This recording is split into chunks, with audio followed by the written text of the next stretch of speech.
Welcome to Traveling Towards Wealth, the podcast where money meets adventure and freedom is always on the horizon. I'm Sarah Jones, financial coach, full-time traveler, houseplant lover, sourdough baker, and your guide to building a life that's as rich in experiences as it is in peace of mind. Each month, we dive into a new theme, whether it's real money stories, the ins and outs of full time travel, building a business or multiples while on the road, or finding wellness and simplicity wherever you are. Here, you'll get practical tips, honest conversations, and a gentle push to spend, save, and live according to your values, not someone else's rules. If you're ready to design a life you truly love, one where you can travel more, stress less, build financial confidence, shop safer, and wake up every day feeling like you're exactly where you're meant to be, then you're in the right place. So grab your favorite drink, settle in, and let's start traveling towards wealth, one story at a time. Hey, welcome back. Welcome back. Today, we're going to kind of dig into and talk about one of my favorite topics, full-time RV living.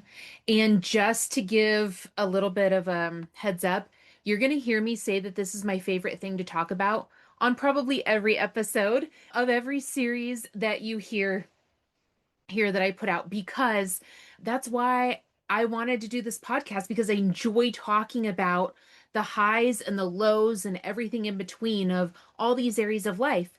The things that I'm going to share with you throughout the entire life of this podcast over every episode are truly real, raw, vulnerable situations and stories and insights that I haven't heard anyone else share.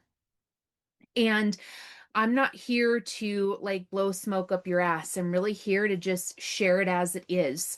I am a very open, very bold person, and I want you to just know who it is that you're dealing with, who it is that you're listening to here, right?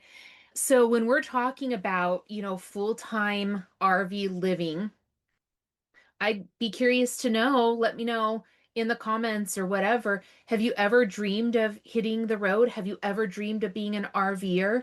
And with that, then have you thought about like, how the heck do I make it work financially? Or how the heck do I make it work with, spending that much time in such close quarters with my partner? How do I make this sustainable? This episode is definitely going to be for you. And there's going to be multiple episodes on this, friend, because the information that I have to share cannot be contained in 15, 20, 30 minutes, right? So if that's what you're expecting, then just know you're going to listen to several episodes in the RV Life series.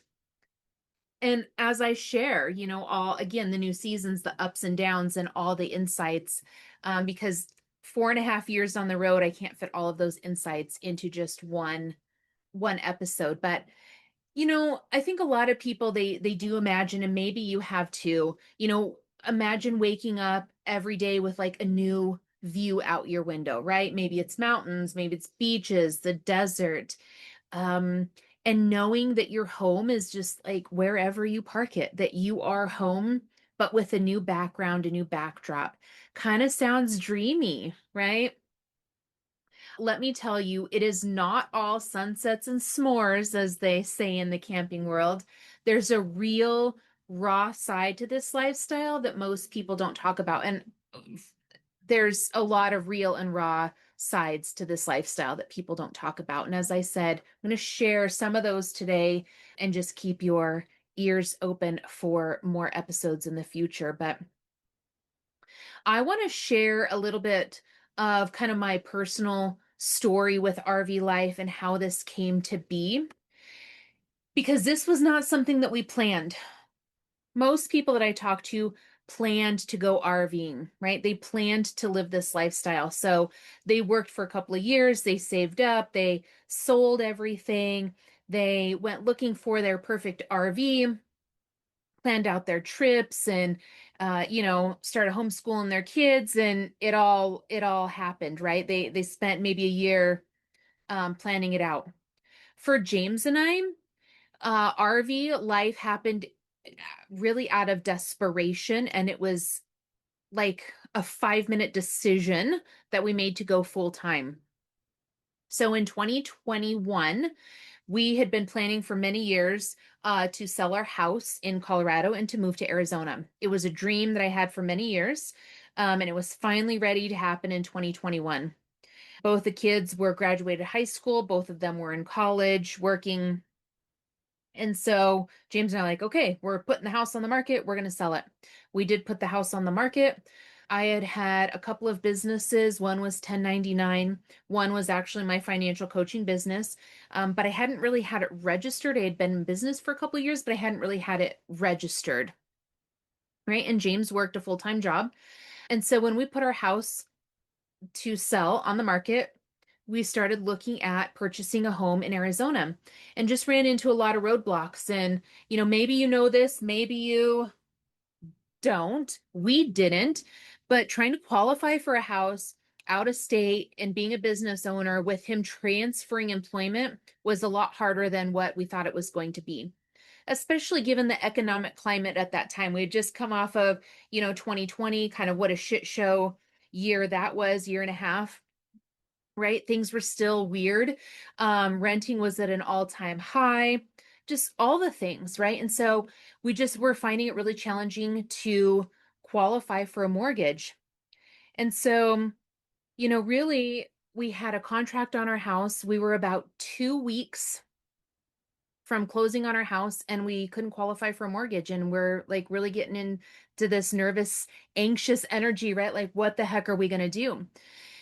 And so we thought, okay, let's just go to plan B. We're going to rent a house. We're going to rent someplace just for like 6 months. Let's just get down there. Let's get moved, get down there. James had a new job that he was going to be starting. Let's just get established and then really find what neighborhood, what town we really want to live in, right? We really want to buy. Called around to looking for places to rent. We had two cats and a dog.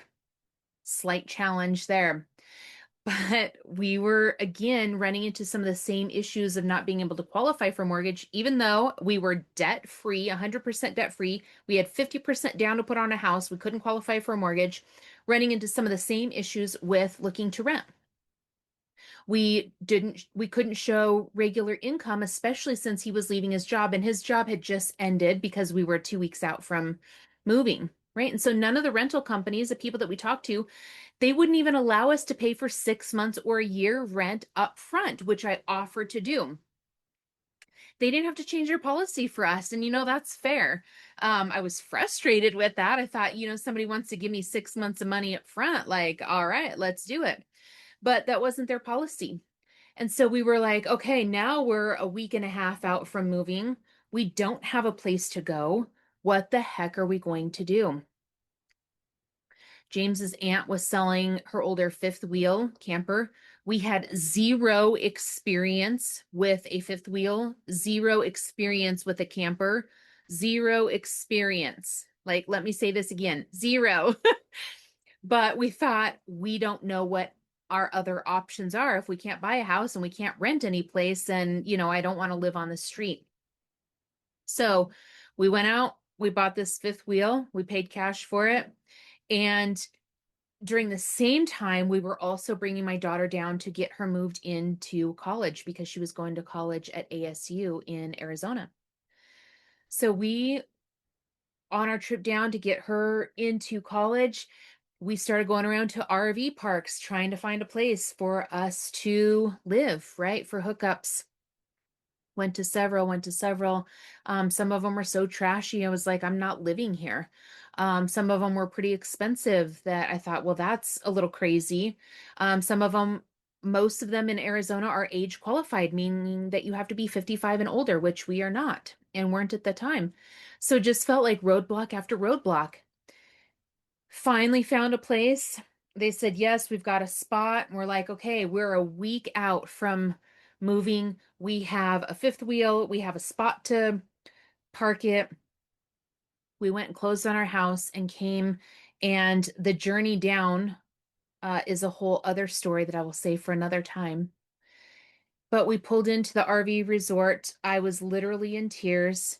It was the hardest couple of weeks of one of the hardest couple of weeks of my life that I could remember. Let me fast forward just a couple of weeks. James, his job that he was going to start in Arizona, he ended up walking out. There were a lot of safety issues. His safety was at risk. He mentioned it to him and he said, you know what, listen, like my health, my life is not, it's more important than, than this job. And so he walked out and he came home and, was making good money as a financial coach. And we looked at each other, and after having some conversations with some people that said we wish we would have traveled more when we had the health and we had the money to do it, him and I looked at each other and said, what's stopping us from traveling full time? We're like, nothing. Nothing is stopping us. And friend, that's when it all changed. Like it all changed.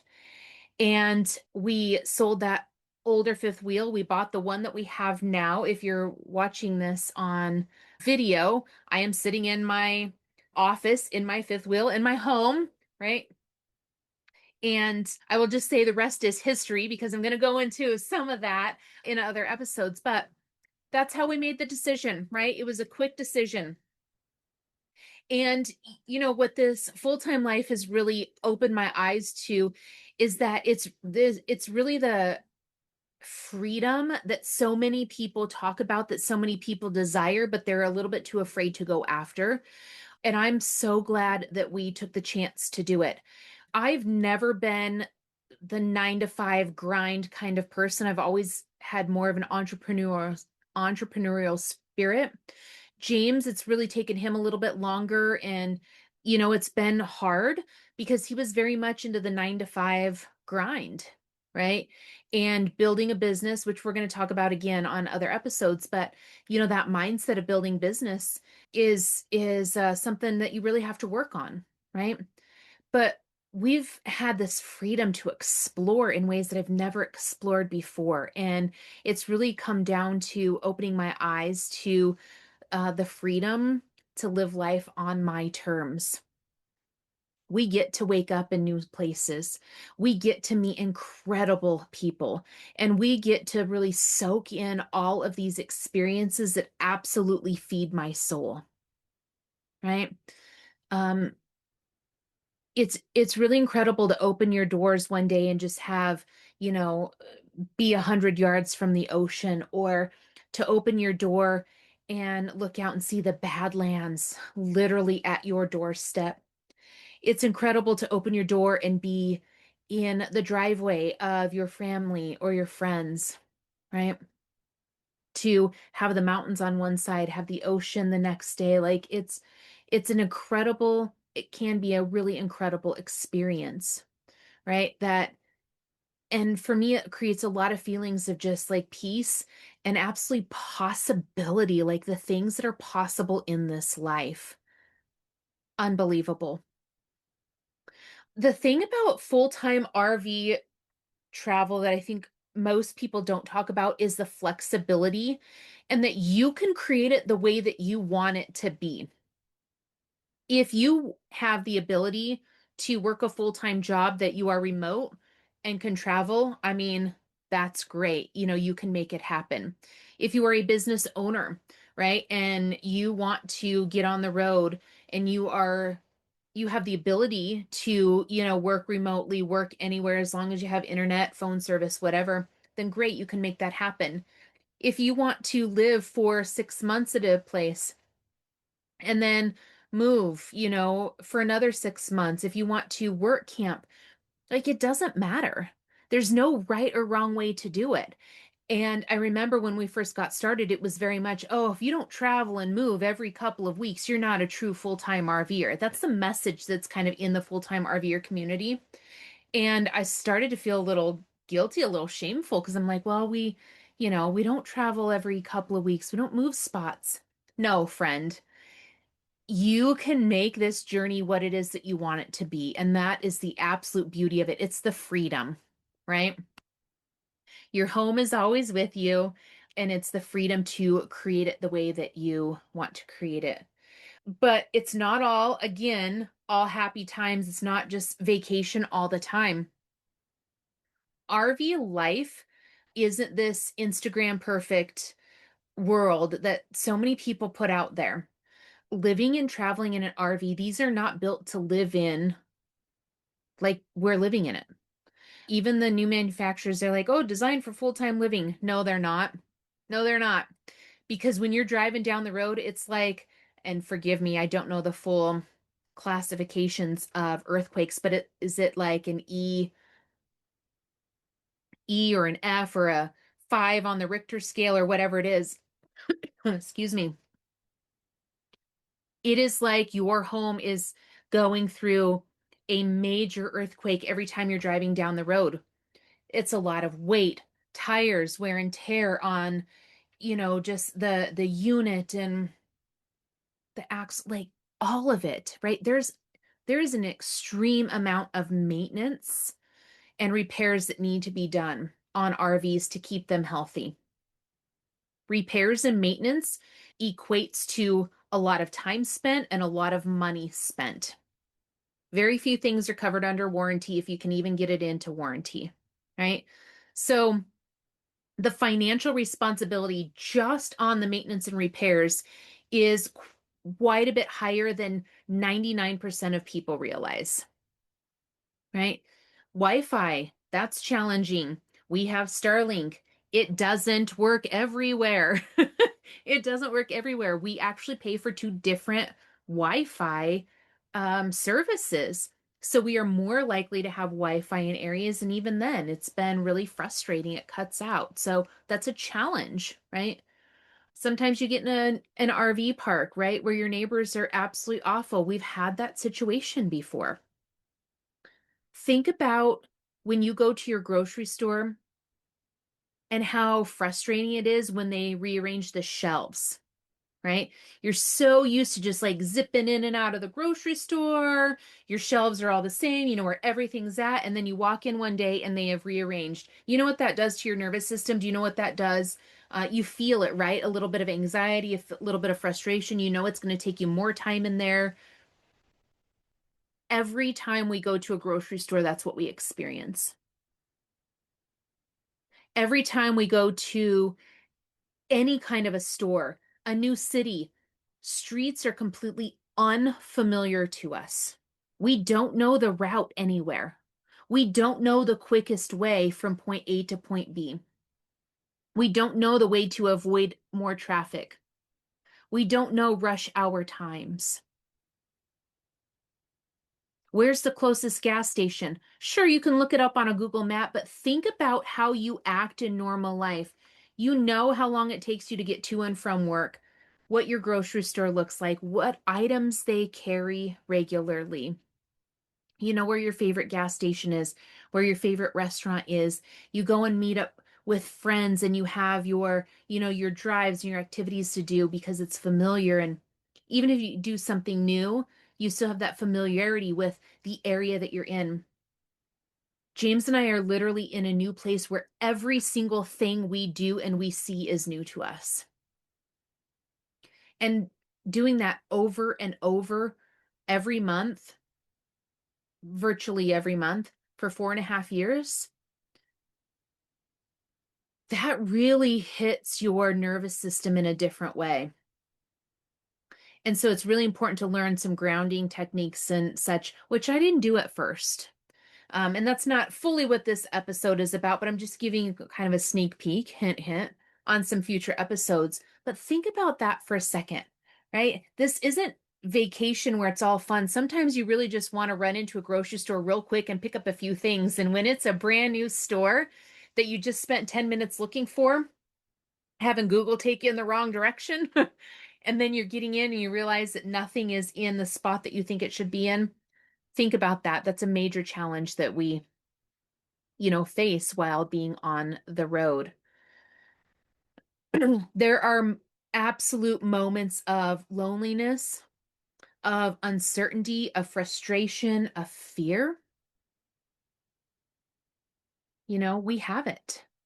A lot of those moments do teach you about resiliency and creativity, They, James and I say there's no place to run here, right? You're really almost forced. I think the universe just is like, whoa, this is coming at you because this is an area that has really you've been stuck in for a long time.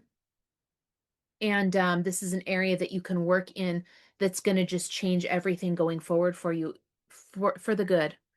And that's some of the things that I've experienced here through all the challenges, all these nervous system upsets, all the learning to ground and what does that mean. It's been so enlightening, so healing.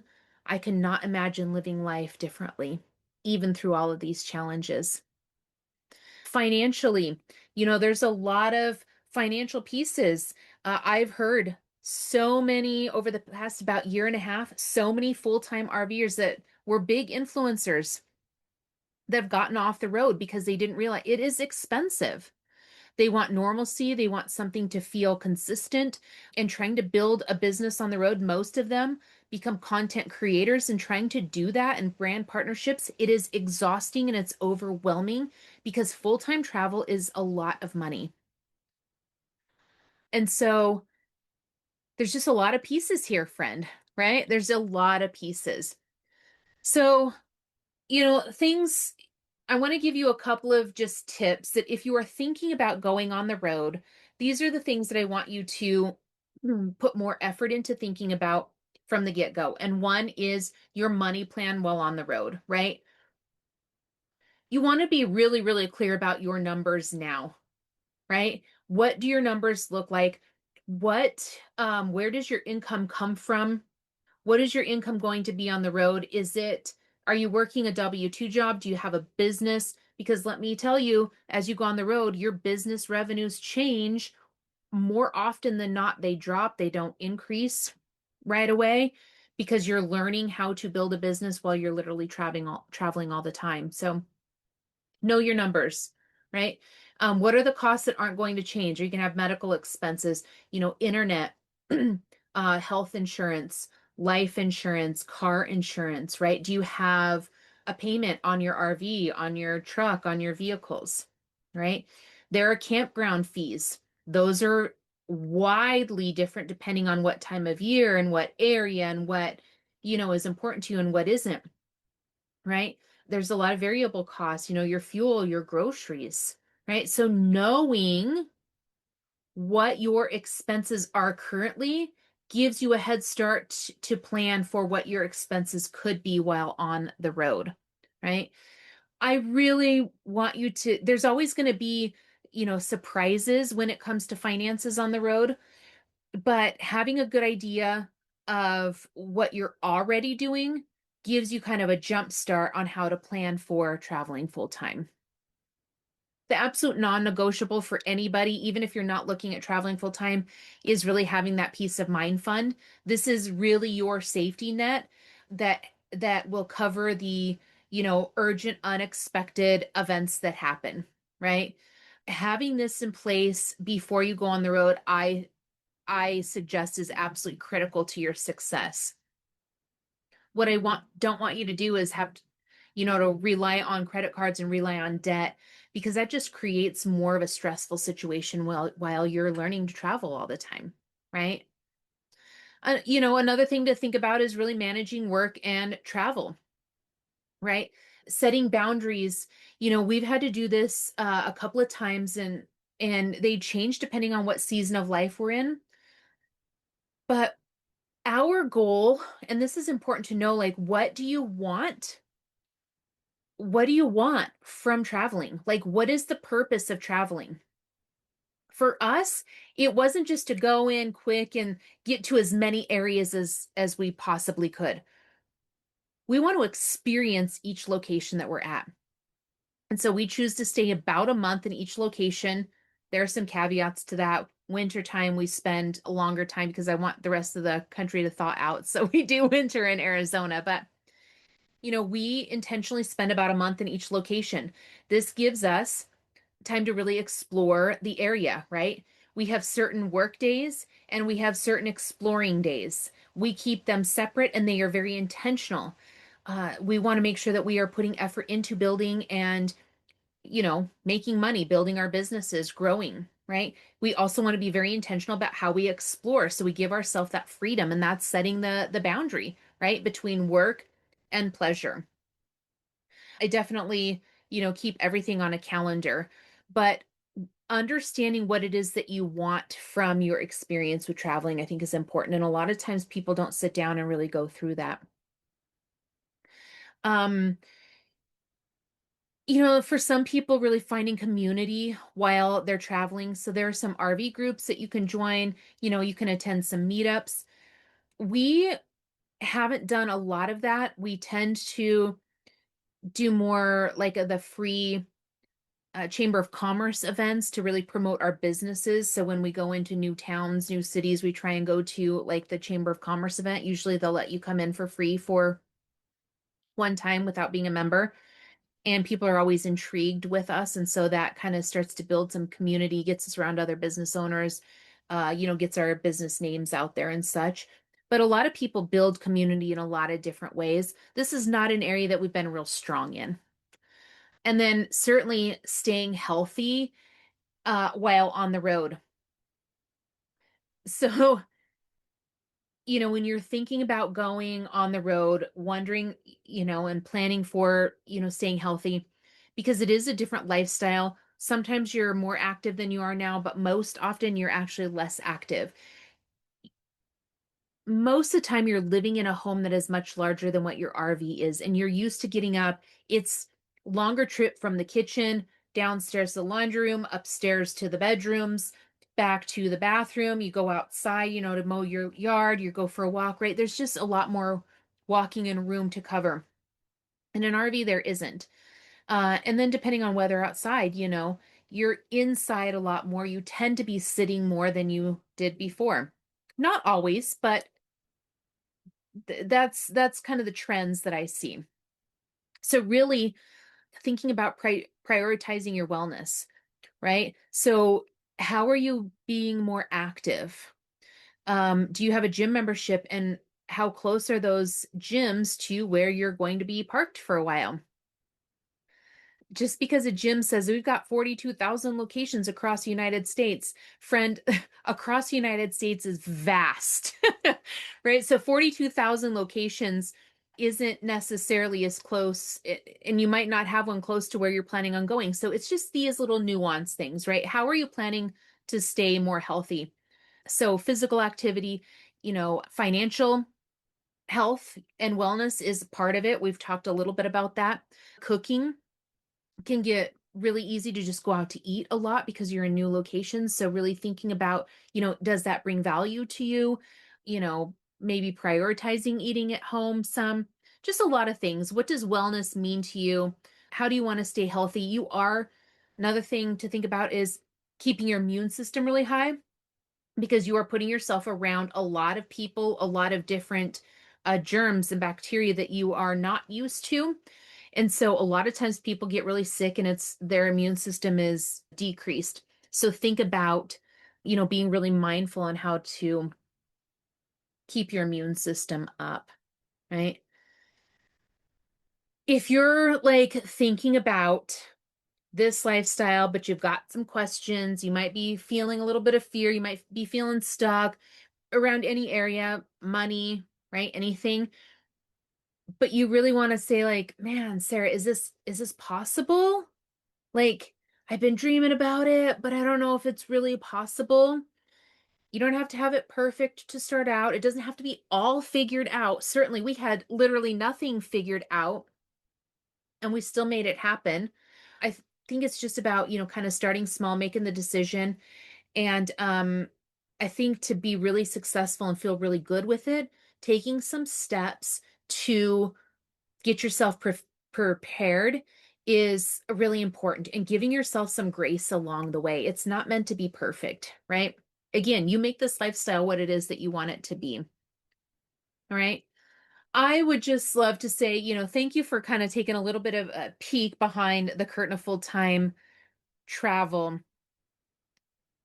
I certainly shared just a small snippet of some of the challenges and the exciting things that we experience. But if this episode inspired you, if it resonated with you, please subscribe, leave a review, share it with somebody that you know might be dreaming of the open road and traveling more.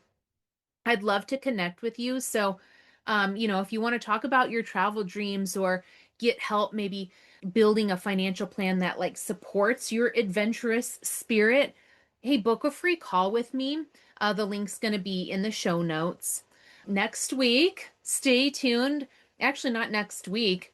This episode is going to be out right away, so you can check it out right away. But we're really diving into building and running businesses while on the road without losing your mind. If that's possible, it might not be possible. So you don't want to miss it. Until then, keep wandering, keep growing, keep traveling towards wealth, one story at a time. Bye for now, friend. Thanks for joining me on Traveling Towards Wealth. If today's episode sparked something in you, I'd love for you to subscribe, leave a review, or share this show with a fellow free spirit who's ready to design a life they love. Want to dive deeper? I'd love to connect with you. Book a free call with me to chat about your money, your dreams, and your next steps. No pressure, just a real conversation. You can find the link in the show notes or on my website. And let's stay connected on socials. Follow me on Instagram or Facebook for behind the scenes RV life, money tips, and a little gypsy spirit along the way. Remember, your money, your journey, your rules. I'll see you next Tuesday for another story and some practical steps to help you travel further towards wealth, freedom, and a life you love. Until then, keep wandering, keep growing, and keep spending on what matters most.